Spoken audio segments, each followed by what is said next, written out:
ಇಂದಿನ ಸಂಚಿಕೆಯಲ್ಲಿ ನಂದ ಲೆಕ್ಕ ಬರಿತಾ ಕೂತಿರ್ತಾನೆ. ಅಲ್ಲಿಗೆ ಗಿರಿಜಾ ನೀರು ತಗೊಂಡ್ ಬರ್ತಾರೆ. ನಂದ ಆಗ ಈ ರಕ್ಷನ್ಗೆ ಯಾಕೋ ಗಮನನೇ ಇಲ್ಲ ನೋಡು, ಎಲ್ಲ ತಪ್ಪ ಬರ್ದಿಟ್ಟಿದ್ದಾಳೆ ಅಂತ ಹೇಳಿದ್ಕೆ ಗಿರಿಜಾ ಹೌದು ಕಣ್ರಿ, ನೀವು ನೋಡಿದ್ಕೆ ಸರಿ ಹೋಯ್ತು. ಅದೇ ತರ ಒಬ್ಬ ಮನುಷ್ಯನ ವ್ಯಕ್ತಿತ್ವನು ಅಷ್ಟೇ, ಒಂದೇ ಸಲಿ ಗೊತ್ತಾಗಲ್ಲ ಕಣ್ರಿ, ಎರಡೆರಡು ಸಲಿ ಅಳ್ದು ತೂಗಿ ಲೆಕ್ಕಾಚಾರ ಹಾಕ್ಬೇಕು, ಅವಾಗ್ಲೇ ಅವ್ರ ವ್ಯಕ್ತಿತ್ವ ಗೊತ್ತಾಗತ್ತೆ ಅಂದಾಗ ನಂದ ಅಲ್ಲ ಸರಿ ಏನ್ ಹೇಳ್ಬೇಕು ಅಂತಿದ್ಯಾ ಅದನ್ನ ಡೈರೆಕ್ಟ್ ಆಗಿ ಹೇಳು ಅಂತಂದಾಗ ಗಿರಿಜಾ ಬೆಳಗ್ಗೆ ಆಗಿದ್ರಲ್ಲಿ ವಲ್ಲಭಂದೇನು ತಪ್ಪಿಲ್ಲ ಕಣ್ರಿ, ಅವನ್ಗ ವಿಚಾರದ ಬಗ್ಗೆನೇ ಗೊತ್ತಿಲ್ಲ, ನಾವೆಲ್ಲ ಸೇರ್ಕೊಂಡು ಅದನ್ನ ಪ್ಲಾನ್ ಮಾಡಿದ್ದು ಅಂತ ಹೇಳಿದಾಗ ನಂದ ಅದನ್ನೆಲ್ಲ ಬಿಡು, ಈಗ ಬೇರೆ ಏನಾದ್ರು ವಿಚಾರ ಇದ್ರೆ ಹೇಳು ಅಂತಂದಾಗ ಇಲ್ಲ ಕಣ್ರಿ ನಾನು ಇದೇ ವಿಚಾರವಾಗಿ ಮಾತಾಡಬೇಕು ಅಂದಾಗ ನಂದ ಅನಗತ್ಯವಾದ ವಿಚಾರಗಳನ್ನೆಲ್ಲ ನನ್ನ ಕಾಲಹರಣ ಮಾಡೋದು ನನಗೆ ಇಷ್ಟ ಆಗಲ್ಲ ಅನ್ನೋಷ್ಟರಲ್ಲಿ ಅಮೂಲ್ಯ ಅಲ್ಲಿಗೆ ಬರ್ತಾಳೆ. ಬಂದ್ಬಿಟ್ಟು ಪ್ಲೀಸ್ ಮಾವಾಗ ಇಲ್ಲಿ ಕೇಳಿಸ್ಕೊಳ್ಳಿ, ಮಾವ ಅರ್ಧ ಸದ್ಯ ಕೇಳಿಸ್ಕೊಂಡ್ರೆ ತಪ್ಪಾಗಿ ಅರ್ಥ ಆಗುತ್ತೆ, ಪೂರ್ತಿ ಸತ್ಯನ ಕೇಳಿಸ್ಕೊಂಡ್ರೇನೆ ಯಾರೇನು ಅಂತ ಅರ್ಥ ಆಗೋದು ಅಂತಂದಾಗ ನಂದ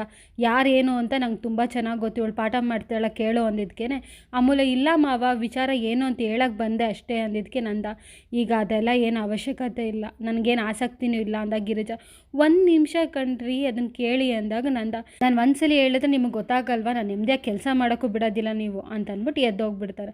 ಗಿರಿಜಾ ಒಂದು ನಿಮಿಷ ಕಣ್ರಿ ಅಂದ್ರೂ ತಿರುಗಿ ನೋಡದೆ ಹೊಟ್ಟೋಗ್ತಾರೆ. ನಂದ ಹೋದ್ಮೇಲೆ ಗಿರಿಜಾ ಅಯ್ಯೋ ದೇವ್ರೆ ಅಂದ ತಕ್ಷಣ ಅಮೂಲ್ಯ ಏನಂತೆ ಮಾಡೋದು ನಾವು ಅಂದಿದ್ದಕ್ಕೆ ಗಿರಿಜಾ ಒಂದು ಗೊತ್ತಾಗ್ತಿಲ್ಲ ಕಣೆ, ಇವರಂತೂ ಅವನ ಬಗ್ಗೆ ಏನು ಮನ್ಸು ಬದಲಾಯಿಸ್ಕೊಳ್ಳೋಂಗೆ ಕಾಣಿಸ್ತಾನೆ, ದೇವ್ರೆ ನೀನೇ ಕಾಪಾಡಪ್ಪ, ಅವನ ಬಗ್ಗೆ ಒಳ್ಳೆ ಅಭಿಪ್ರಾಯ ಬರಂಗೆ ನೀನೇನಾದರೂ ಮಾಡಪ್ಪ ಅಂತ ದೇವ್ರ ಕೈ ಮುಕ್ಕೊಂಡು ನಿಂತ್ಕೊಂಡಿರ್ತಾಳೆ. ಈ ಕಡೆ ವಲ್ಲಭ ನಂಗೆ ನಿದ್ದೆ ಬೇರೆ ಬರ್ತಿಲ್ವಲ್ಲಪ್ಪ ಅನ್ನೋಷ್ಟರಲ್ಲಿ ವಲ್ಲಭ ಅಂತ ವಾಯ್ಸ್ ಕೇಳಿಸುತ್ತೆ, ಯಾರಿದು ಅನ್ನೋಷ್ಟರಲ್ಲಿ ಎರಡು ಮುಖಗಳು ಕಾಣಿಸುತ್ತೆ, ಯಪ್ಪ ಯಾರಿದು ಅಂತ ಕೇಳಿದ್ಕೇನೆ ಕೇಶವ ಮತ್ತು ಮಾಧವ ಆಗಿರ್ತಾರೆ. ಅವರು ನನ್ನನ್ನೇ ಯಾರು ಅಂತ ಕೇಳ್ತೀಯಾ ಅಂತ ಕೇಳಿದ್ಕೆ ವಲ್ಲಭ ನನಗೆ ನೀವು ಯಾರು ಅಂತ ಗೊತ್ತಾಗ್ತಿಲ್ಲ, ಯಾರು ಹೇಳಿ ಅಂದಿದ್ದಕ್ಕೆ ಅವರಿಬ್ಬರು ಲೈಟ್ ಬಿಡ್ತಾರೆ, ನಾನು ಕೊಡೋ ಮಾಧವ, ನಾನು ಕೊಡೋ ಕೇಶವ ಅಂತಾರೆ. ಆಗ ವಲ್ಲಭ ನೀವಾ, ಅಯ್ಯೋ ನನಗೆ ಎದುರಿಸೇ ಬಿಟ್ರಲ್ಲ, ಇದೇನಿದು ಚಾಪೆ ತಲ್ದಿ, ನನಗೇನಿದೆ ಅವಶ್ಯಕತೆ ಇರಲಿಲ್ಲ ಅಂದಿದ್ದಕ್ಕೆ ಕೇಶವ ಏನು ತಲೆ ಕೆಡ್ಸ್ಕೊಬೇಡಮ್ಮ, 3 ಜನ ಮದುವೆ ಆದಮೇಲೆ ಟೈಮ್ ಸ್ಪೆಂಡ್ ಮಾಡೋಕ್ಕೆ ಆಗಿಲ್ಲ, ಆರಾಮಾಗಿ ಕುತ್ಕೊಂಡು ಮಾತಾಡೋಣ ಅಂತೀನಿ. ಆಮೇಲೆ ಮಾಧವ ಅಲ್ಲ ನೀನು ಒಬ್ಬನೇ ಇಲ್ಲಿ ಹೊರಗಡೆ ಚಳಿಲಿ ಇದು ಮಾಡ್ಬೇಕಾ, ನಾವು ನೆಮ್ಮದಿಯಾಗಿ ಅಲ್ಲಿ ಮಲ್ಕೊಳಕ್ಕಾಗುತ್ತಾ, ಬಾ ನಾವು 3 ಜನ ಇಲ್ಲೇ ಮಲ್ಕೊಳ್ಳೋಣ ಅಂದ್ಬಿಟ್ಟು ಅವರಿಬ್ಬರು ಟೆಂಟ್ ಒಳಗಡೆ ಹೋಗ್ತಾರೆ. ವಲ್ಲಭ ಅವರಿಬ್ಬರು ಅಣ್ಣ ಅಂದ್ರನ್ನ ನೋಡ್ತಾನೆ ಇರ್ತಾನೆ. ಅದಕ್ಕೇನೆ ಕೇಶವ ಏನು ತುಕ್ಕೋ ಹಿಂಗೆಲ್ಲ ನೋಡ್ತಿದ್ಯಾ ಅಂದಿದ್ಕೇನೆ ವಲ್ಲಭ ನಾನು ಹೊಟ್ಟೆಸ್ಕೊಂಡಿದ್ದೀನಿ ಅಂದ್ಬಿಟ್ಟು ಊಟ ತಂದು ತಿನ್ಸಿದ್ರಿ, ನನಗಿಲ್ಲಿ ಒಬ್ಬನೇ ಇದ್ದೀನಿ ಅಂದ್ಬಿಟ್ಟು ನನ್ನ ಜೊತೆ ಮಲ್ಗಕ್ಕೆ ಬಂದಿರ, ನಿಮ್ಮಂಥ ಅಣ್ಣಂದ್ರನ್ನ ಪಡೆಯೋಕ್ಕೆ ನಿಜವಾಗ್ಲೂ ದೇವ್ರಿಗೆ ಥ್ಯಾಂಕ್ಸ್ ಹೇಳ್ಬೇಕು ನಾನು ಅಂತ ಹೇಳಿದಾಗ ಮಾಧವ ಅಲ್ಲ ನಮಗೇನಾದ್ರು ಸಮಸ್ಯೆ ಆದಾಗ ಅದು ಸಾಲ್ವ್ ಮಾಡೋಕ್ಕೆ ನೀನು ಫಸ್ಟ್ ಬಂದು ನಿಂತಿರ್ತೀಯ ಅಲ್ವಾ ಅಂದಾಗ ಕೇಶವ ನನ್ನ ಮದುವೆ ಮಾಡಿದ್ದು ಯಾರು ಹೇಳೋ, ನೀನೇ ತಾನೇ, ನೋಡೋ ನೀನು ಋಣ ತೀರ್ಸೋದಕ್ಕೆ ನನಗಂತೂ ಆಗುತ್ತೆ ಅಲ್ವಾ ಗೊತ್ತಿಲ್ಲ, ಅದಕ್ಕೆ ಗ್ಯಾಪ್ ಸಿಕ್ದಾಗ ಅಷ್ಟೋ ಇಷ್ಟೋ ತೀರಿಸ್ತಿದ್ದೀನಪ್ಪ ಅಂತ ಹೇಳಿದಾಗ ವಲ್ಲಭ ಸರಿ ಆಯಿತು ಮಲ್ಕೊಳ್ಳೋಣ ಬಾ ಅಂತಂತಾನೆ. ಆಮೇಲಿಂದ ಮಾಧವ ಏನು ಚಿಕ್ಕು ನಾವು ಇಷ್ಟೊಂದು ದಿನ ಆದಮೇಲೆ ಎಲ್ಲ 3 ಜನ ಸಿಕ್ಕಿದ್ದೀವಿ, ಹಿಂಗೆ ಮಲ್ಕೊಳಕ್ಕಾಗತ್ತಾ, ಏನೋ ಕೇಶವ ಏನು ಸಮಾಚಾರ ಅಂದ ಕೇಶವ ಸಮಾಚಾರ ಅಂತಂದ್ಬಿಟ್ಟು ಏನು ಸಮಾಚಾರ ಅಂದ್ಬಿಟ್ಟು ಈ ಸಿಚುವೇಶನ್ಗೆ ಸುಟ್ಟಾಗಂತ ಒಂದು ಹಾರರ್ ಸ್ಟೋರಿ ಹೇಳ್ತೀನಿ, ವಲ್ಲಭನ ಫೇವ್ರೆಟ್ಟು, ಇದೇ ಥರ ಒಂದು ಹುಣ್ಣಿಮೆ ರಾತ್ರಿ ಇರುತ್ತೆ ಬಟ್ಟ ಬಯಲು ಅಂತ ಅಂದ್ಬಿಟ್ಟು ಫುಲ್ಲು ಸ್ಟೋರಿ ಹೇಳ್ತಾ ಇರ್ತಾನೆ. ವಲ್ಲಭಂಗೆ ನೋಡಿದ್ರೆ ಫುಲ್ ಭಯ ಆಗ್ತಾ ಇರುತ್ತೆ. ಆಮೇಲೆ ಅವ್ನು ಫುಲ್ಲು ಸ್ಟೋರಿ ಹೇಳೋದು ನಿಲ್ಲಿಸ್ಬಿಟ್ಟು ಆಮೇಲೆ ಏನಾಯಿತು ಗೊತ್ತಾ ಅಂತ ಅನ್ನೋಷ್ಟರಲ್ಲಿ ಮಾಧವ ನೋಡಿದ್ರೆ ನಿದ್ದೆ ಹೋಗ್ತಾ ಇರ್ತಾನೆ.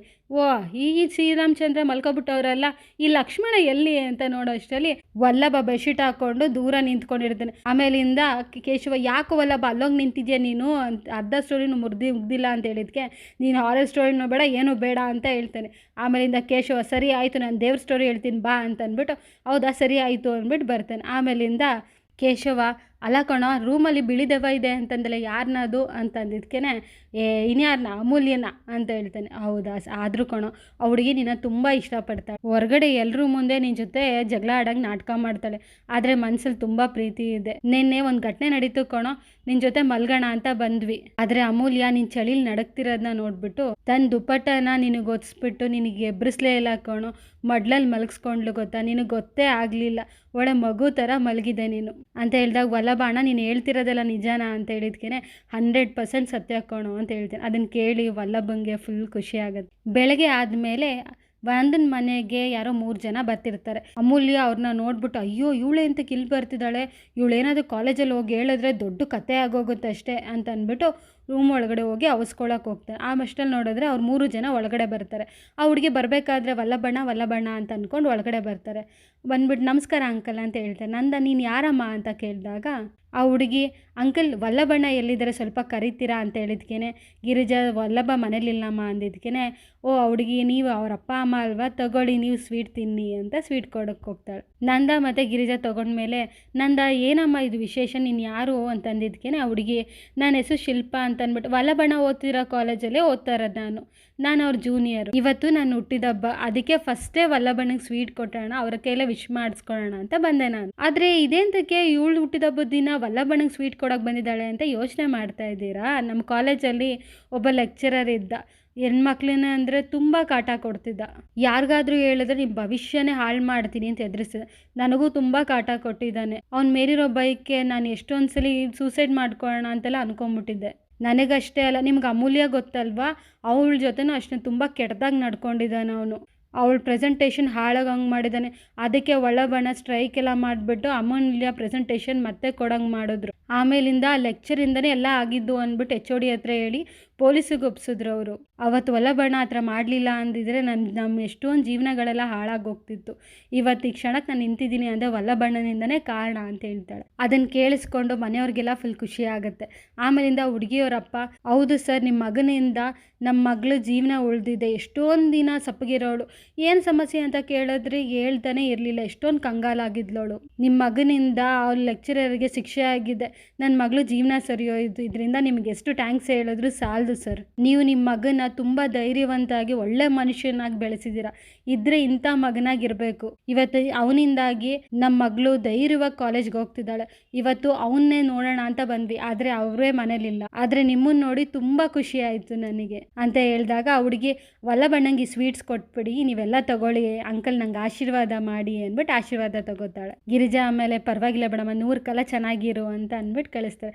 ಆ ಹುಡುಗಿ ಸರಿ ಆಯಿತು ನಾನು ಹೊರಡ್ತೀನಿ ಅಂದಾಗ ಮನೆಯವರು ಎಲ್ಲರೂ ಸಮೇತ ಹ್ಯಾಪಿ ಬರ್ಡೇ ಅಂತ ವಿಶ್ ಮಾಡ್ತಾರೆ, ಥ್ಯಾಂಕ್ ಯು ಅಂದ್ಬಿಟ್ಟು ಅವ್ರು ಹೊರಡ್ತಾರೆ. ಅವ್ರು ಹೊರಟ ಮೇಲೆ ನಂದ ಆ ಸ್ವೀಟ್ನ ತಿನ್ನೋದಿಲ್ಲ, ವಾಪಸ್ ಬಾಕ್ಸ್ ಒಳಗಡೆ ಹಾಕ್ಬಿಡ್ತಾನೆ. ಅದನ್ನ ನೋಡಿ ಎಲ್ಲರಿಗೂ ಬೇಜಾರಾಗುತ್ತೆ. ಈ ಕಡೆ ವಲ್ಲಭ ಕೇಕ್ ಆರ್ಡ್ರ್ ಕೊಡೋಕ್ಕೆ ಅಂತ ಬರ್ತಾನೆ. ಅಷ್ಟರಲ್ಲಿ ಒಬ್ಬ ಕಸ್ಟಮರು ನಾನು ಹೊರಡೋಷ್ಟರಲ್ಲಿ ಕೇಕ್ ಬರುತ್ತೋ ಇಲ್ವೋ ಅಂತ ಟೆನ್ಷನ್ ಆಗೋಗಿತ್ತು. ಎಷ್ಟಾಯಿತು ಅಂದಾಗ 800 ರೂಪೀಸ್ ಅಂತ ಹೇಳ್ತಾರೆ. ಸರಿ ಆಯಿತು ಅಂದ್ಬಿಟ್ಟು ದುಡ್ಡು ಕೊಡ್ತಾರೆ. ಸ್ಕಿಪ್ ದಿ ಚೇಂಜ್ ಅಂದಾಗ ಇಲ್ಲ ಮೇಡಮ್ ಪರವಾಗಿಲ್ಲ ಅಂದ್ಬಿಟ್ಟು ಚೇಂಜ್ನ ವಾಪಸ್ ಕೊಡ್ತಾನೆ. ಅಲ್ಲಿ ನೋಡಿದ್ರೆ ಅವ್ರು ಹೊರಡಬೇಕಾದ್ರೆ ಒಂದು ಗೋಲ್ಡ್ ಬಾಕ್ಸ್ನ ಬಿಡಿಸ್ಕೊಂಡು ಹೋಗಿರ್ತಾರೆ. ಅದನ್ನು ವಲ್ಲಭ ನೋಡ್ಬಿಟ್ಟು ಮೇಡಮ್ ಅಂತ ಕಿರ್ಚಿದ್ರು. ಅವ್ರು ತಿರುಗಿ ನೋಡೋದಿಲ್ಲ. ಆಮೇಲಿಂದ ಒಡವೆ ಬಾಕ್ಸ್ನ ಎತ್ಕೊಂಡು ಓಪನ್ ಮಾಡಿ ನೋಡಿದ್ರೆ ಅದು ರಿಂಗ್ ಇರುತ್ತೆ. ಈ ಕಡೆ ಗಿರಿಜಾ ಫುಲ್ ಮಗನ ಬಗ್ಗೆ ಕೇಳಿ ನೋಡಿ ಫುಲ್ ಖುಷಿ ಆಗೋಯ್ತು. ನೋಡು ದೇವ್ರಿದಾನೆ ಅಂತ ಪ್ರೂವ್ ಆಗೋಯ್ತು. ಆ ಹುಡುಗಿ ಬಂದು ವಲ್ಲಭನ ಬಗ್ಗೆ ಹಾಡಿ ಹೊಗಳದಾಗ ಎಷ್ಟು ಖುಷಿ ಆಗೋಯ್ತು ಗೊತ್ತಾ ಅಂತ ಹೇಳಿದ್ಕೇನೆ ನಾವೆಲ್ಲ ವಲ್ಲಭನ ಬಗ್ಗೆ ಇದು ಮಾಡಬೇಕು ಅಂತ ಡ್ರಾಮಾ ಎಲ್ಲ ಮಾಡಿದ್ವಿ. ಆದರೆ ಆ ಹುಡುಗಿ ನೋಡಿ ಎಷ್ಟು ಜೆನ್ಯೂನ್ ಆಗಿ ಬಂದು ಹೇಳ್ತು, ನಾನು ಹೇಳಿಲ್ವಾತೆ ದೇವ್ರಿದಾನೆ ಅಂತ, ವಲ್ಲಭನ ಕಷ್ಟ ನೋಡೋಕ್ಕಾಗ್ದೇನೆ ಆ ಹುಡುಗಿನ ದೇವರೇ ಕಳಿಸ್ಕೊಟ್ಟಿದ್ದಾನೆ ಅಂತ ಹೇಳ್ತಾ ಇರ್ತಾರೆ. ಅಷ್ಟರಲ್ಲಿ ನೋಡಿದ್ರೆ ಅಮೂಲ್ಯ ಬೇಜಾರಲ್ಲಿ ನಿಂತ್ಕೊಂಡಿರ್ತಾಳೆ.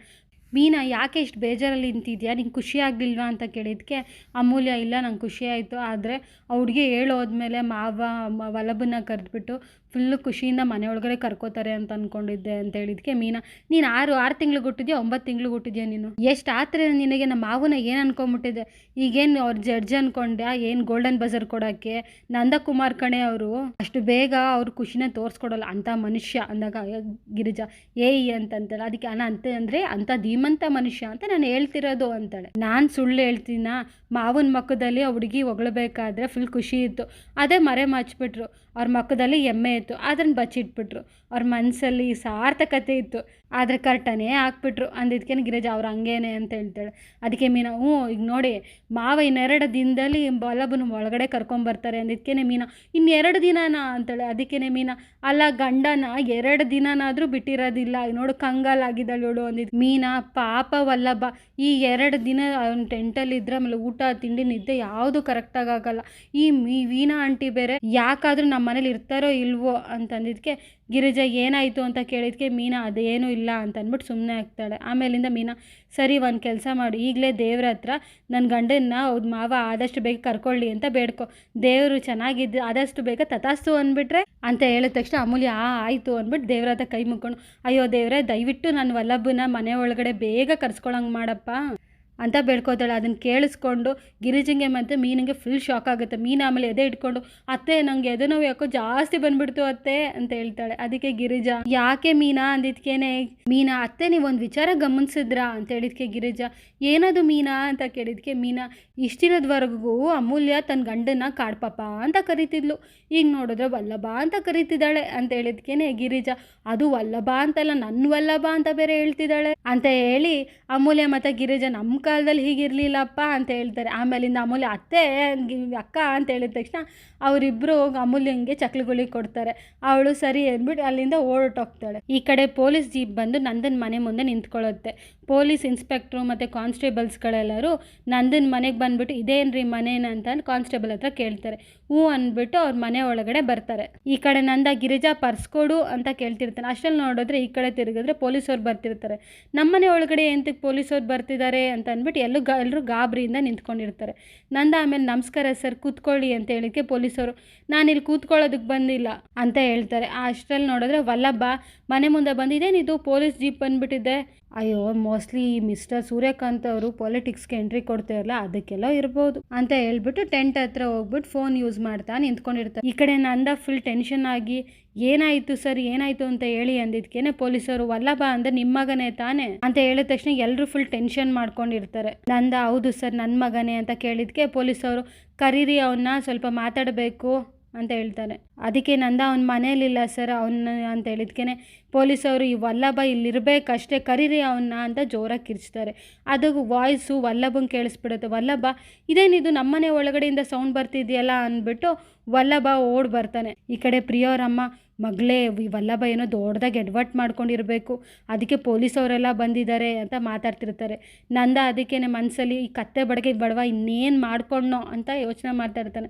ಅಷ್ಟನ್ನು ನೋಡಿದ್ರೆ ವಲ್ಲಭ ಓಡ್ ಬರ್ತಿರ್ತಾನೆ ಒಳಗಡೆಗೆ. ಆದರೆ ಹೊಸ್ಲುವರೆಗೂ ಬಂದ್ಬಿಟ್ಟು ನಿಂತ್ಕೊಂಡ್ಬಿಡ್ತಾನೆ. ಅವನ ಮನಸ್ಸಲ್ಲಿ ನಂದ ಆಡಿರೋ ಮಾತುಗಳಂದರೆ ನನಗೆ ಮನಸ್ಸಲ್ಲಿ ನೆಮ್ಮದಿ ಇಲ್ಲೇ ಕೊಡೋದಿಲ್ಲ ಇವನಿಂದಾಗಿ ಅಂತ ಹೇಳಿದೆಲ್ಲ ನೆನಪಾಗ್ಬಿಟ್ಟು ಕಾಲನ್ನ ವಾಪಸ್ ತೊಗೊಂಡ್ಬಿಡ್ತಾನೆ. ಆಮೇಲೆ ಗಿರಿಜಾ ರೀ ನಂದ ಬಂದ ಅಂತ ಹೇಳ್ತಾರೆ. ಅಷ್ಟರಲ್ಲಿ ಪೊಲೀಸವ್ರು ಕೂಡ ನಂದನ ಕಡೆ ತಿರ್ಕೋತಾರೆ. ಪೊಲೀಸವ್ರು, ನೀನೇನ ವಲ್ಲಭ ಅಂದರೆ ಅಂತ ಬಾ ಒಳಗಡೆ ಅಂತ ಕರೀತಾರೆ. ಆದರೂ ವಲ್ಲಭ ಅಲ್ಲೇ ನಿಂತ್ಕೊಂಡಿರ್ತಾನೆ. ಆಮೇಲಿಂದ ಬಾ ನಿನಗೆ ಹೇಳ್ತಿರೋದು ಒಳಗಡೆ ಅಂತ ಅಂದ್ಬಿಟ್ಟು ನಂದನ ಕಡೆ ತಿರುಗ್ಬಿಟ್ಟು, ರೀ ನಿಮ್ಮ ಮನೆ ಒಳಗಡೆ ಕರೀರಿ ಮಗನ್ನ ಅಂತ ಹೇಳಿದಾಗ ನಂದ ಅವ್ನು ಹೇಳಿರೋ ಮಾತು ನೆನಪಾಗುತ್ತೆ, ಅಪ್ಪ ಕರಿಯೋವರೆಗೂ ನನ್ನ ಮನೆಯೊಳಗೆ ಕಾಲಿಡಲ್ಲ ಅಂತ. ನಂದ ಎಲ್ಲರೂ ಮುಖ ನೋಡಿಬಿಟ್ಟು ವಲ್ಲಭ ಬಾ ಮನೆ ಒಳಗಡೆ ಅಂತ ಕರೀತಾರೆ. ಆವಾಗ ವಲ್ಲಭ ಮನೆ ಒಳಗಡೆ ಬರ್ತಾನೆ. ವಲ್ಲಭ ಒಳಗಡೆ ಬಂದ ತಕ್ಷಣ ನಂದ, ಇವನೇನೇ ತಪ್ಪು ಮಾಡಿದ್ರು ಹೇಳಿ ಸರ್ ನಾವು ಮಾತಾಡೋಣ ಅಂತ ನಂದ ಹೇಳಿದಾಗ, ಹ್ಞೂ ಹೇಳ್ತೀನಿ ನಾನು ವೆಯ್ಟ್ ಅಂತ ಅಂದ್ಬಿಟ್ಟು ಹ್ಯಾಟೆಲ್ಲ ತೆಗೆದ್ಬಿಟ್ಟು ವಲ್ಲಭನ ಮುಂದೆ ನಿಂತ್ಕೋತಾರೆ. ಆಮೇಲೆ ಅದನ್ನ ನೋಡಿ ಎಲ್ರಿಗೂ ಫುಲ್ ಟೆನ್ಷನ್ ಆಗಿರ್ತಾರೆ. ಆದರೆ ಅವ್ನು ಫುಲ್ ಸ್ಮೈಲ್ ಮಾಡಿಬಿಟ್ಟು ವಲ್ಲಭನ ತಪ್ಕೋತಾನೆ. ಆಮೇಲೆ ವೆಲ್ ಡನ್ ಬಾಯ್ ಅಂತ ಹೇಳ್ತಾರೆ. ಹೌದು, ನಾನು ತುಂಬ ಸೀರಿಯಸ್ ಆಗಿ ಬಂದು ವಲ್ಲಭ ಬಂದ ತಕ್ಷಣ ಹಗ್ ಮಾಡಿಕೊಂಡು ವೆಲ್ ಡನ್ ಅಂತ ಹೇಳಿದೆ ಅಂತ ನಿಮಗೆಲ್ಲ ಆಶ್ಚರ್ಯ ಆಗ್ತಿದ್ಯಾ? ಸುಮ್ಮನೆ ನಿಮಗೆಲ್ಲ ಶಾಕ್ ಕೊಡೋಣ ಅಂತ ಹೀಗೆ ಮಾಡಿದೆ ಅಷ್ಟೇ. ಅಷ್ಟಕ್ಕೂ ನಾನು ಇಲ್ಲಿ ಬಂದಿದ್ದು ವಲ್ಲಭನ ನೋಡಿ ಟ್ಯಾಂಕ್ಸ್ ಹೇಳೋಕ್ಕಷ್ಟೇ ಅಂದಿದ್ದಕ್ಕೆ ವಲ್ಲಭ ನಾನು ಏನು ಮಾಡಿದೆ ಸರ್ ಅಂತ ಕೇಳ್ತೇನೆ. ಆಗ ಪೊಲೀಸವರು ಹೇಳ್ತೀನಿ ನಾನು ಅಂತ ಹೇಳ್ತಾರೆ. ಮುಂದಿನ ಸಂಚಿಕೆಯಲ್ಲಿ ವಲ್ಲಭ ಮನೆಯಿಂದ ಹೊರಗಡೆ ಹೋಗ್ತಾ ಇರ್ತಾನೆ. ಅದನ್ನ ನೋಡಿಬಿಟ್ಟು ಅಮೂಲ್ಯ, ವಲ್ಲಭ ಎಲ್ಲಿ ಹೋಗ್ತಿದ್ಯಾ ನೀನು ಅಂತ ಹೇಳಿದ್ಕೆ ವಲ್ಲಭ ನಾನು ಟೆಂಟ್ಗೆ ಹೋಗ್ತಿದ್ದೀನಿ ಅಂತ ಹೇಳ್ತಾನೆ. ಬಾಯಿ ಮುಚ್ಕೊಂಡು ಮನೆ ಒಳಗಡೆ ಬಾ ಅಂದ್ಬಿಟ್ಟು ಜೋರಾಗಿ ಕೈ ಹಿಡ್ಕೊಂಡು ಒಳಗಡೆ ಎಳ್ಕೊಂಡು ಹೋಗ್ಬಿಡ್ತಾಳೆ. ಆಮೇಲೆ ನಂದನ ಹತ್ರ ಹೋಗ್ಬಿಟ್ಟು, ಇವತ್ತು ನಾನು ಮಾತಾಡೋದನ್ನ ಪೂರ್ತಿಯಾಗಿ ನೀವು ಕೇಳಿಸ್ಕೊಳ್ಳೇಬೇಕು. ಇವತ್ತು ಕಾಲೇಜಿಂದ ಒಂದು ಹುಡುಗಿ ಬಂದ್ಬಿಟ್ಟು ವಲ್ಲಭನ್ ಮಾಡಿರೋ ಒಳ್ಳೆ ಕೆಲಸಗಳ ಬಗ್ಗೆ ಹೇಳ್ಬಿಟ್ಟು ಹಾಡು ಹೊಗಳಿದ್ರು. ಪೊಲೀಸರು ಕೂಡ ಬಂದು ಅವ್ನು ಒಳ್ಳೆ ಕೆಲಸ ಹೇಳಿದ್ರು. ಇನ್ನೂ ನಿಮಗೆ ಅವನ ಮೇಲೆ ಕೋಪ ಇದೆಯಾ ನಿಮಗೆ ಅಂತ ಕೇಳ್ತಾಳೆ. ಇಲ್ಲಿಗೆ ಸಂಚಿಕೆ ಮುಕ್ತಾಯ ಆಗುತ್ತೆ.